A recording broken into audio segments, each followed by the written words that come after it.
ఇయాల్టి ధూమ్ధామ్. అయ్ చూసినావా మా ఇల్లే మర్చిపోయినా. ఈనాడు మా మతి మరుపు బాగా అవుతుంది. ఏం లేదోల్లా ఇంకొక్క ముచ్చటున్నది, అది అప్పటి సంది శబ్దం అనుకుంటున్నా మర్చిపోయినా. ఇగో ఇప్పుడు పోయే వాళ్ళకు యాదికొచ్చింది. ఆ ముచ్చటేందో చూడుర్రి, ఉత్త పచ్చి ముచ్చట కాదు, కొన్ని వైరల్ ముచ్చట్లు అన్నట్టు. చూసేరి మరి.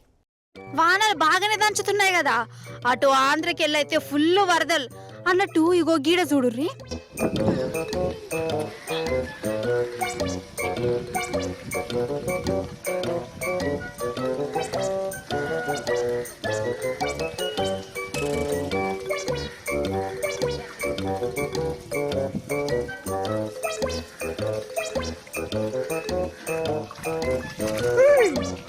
ఈ చేపలను చూసి శర్వనుకోగల్లా కాదు కాదు, రోడ్డే.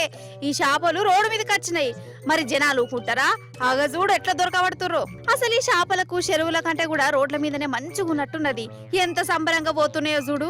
కానీ ఈడ కూడా మనుషులు వాటికి స్వాతంత్రం ఇయ్యలే, అంతే కదా.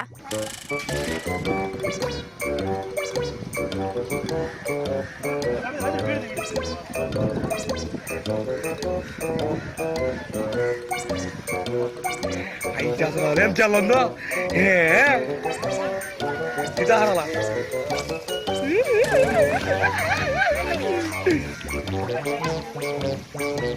సరే చేపలు చూసిరు కదా, ఇగో ఈ కాకులను చూడుర్రి.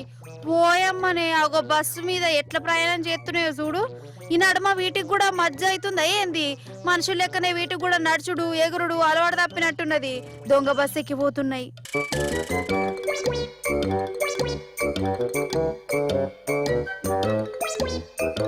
ఇప్పుడు ఇగో ఇది ఇంపార్టెంట్. ఈయనెవలో విలేకరుల్లా కుక్క మీద రిపోర్టింగ్ చేస్తాండు. అవసరమా ఇట్లా చేసుడు?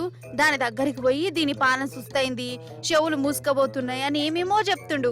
అప్పుడే ఏమైందంటే, necesita que alguien lo adopte, pero yo les voy a contar la historia, porque los vecinos le salvaron la vida a un perro que algunos dicen que es un asesino. Mira cómo está.